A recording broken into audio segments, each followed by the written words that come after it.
the ball has sort of been rolling for the last few months, and finally today is the opening night, so I'm super excited about it. We're at Reed Space Honolulu, but that's not Honolulu as in it's HNL, like in an airport. Okay. But it's a pop-up bookstore. He said, well, it's kind of like a flash mob, I think, except that there's some substance to it and it goes on for a little bit longer. And I was kind of curious because I've been to Nobu a lot and this hotel, and I was curious where they were going to put it.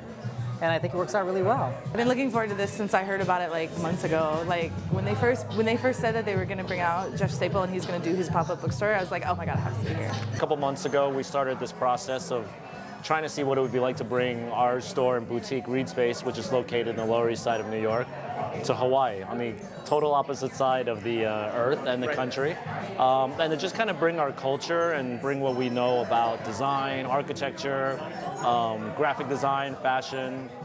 And we thought about doing a pop-up store in Honolulu. I mean, we decided, because of like certain logistics like space and shipping and things like that, we decided a bookstore would be a great way to sort of introduce the culture to Honolulu. And that way we could kind of select books that are associated with certain subject matter. Instead of bringing an actual clothing line or an actual car or building, you bring a book about it, Yeah. So the selection is probably about like 50 to 70% of what we have at Reed Space.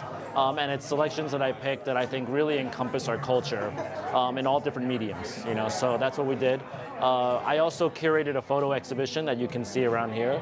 I asked a lot of photographer friends of mine to try to encapsulate New York City in one shot.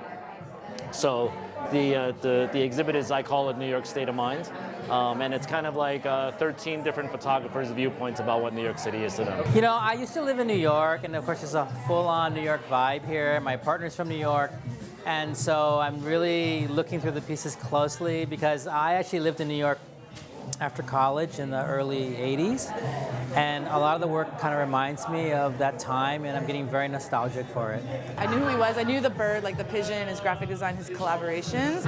And then I'd recently heard about the bookstore, and I can't find these books anywhere.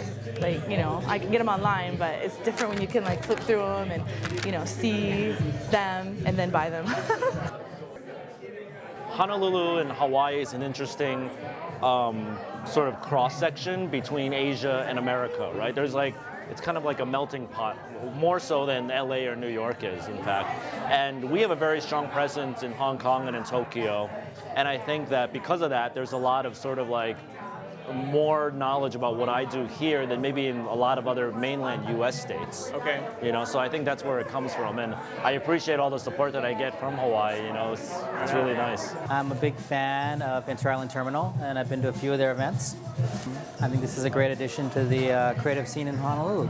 There's nobody doing what they're doing, and it definitely is filling a void in like our culture, like what we're doing, like how we're exposed to art and anything creative, design, architecture, that kind of stuff. I mean, I can't wait to see what they're gonna do next. I love them.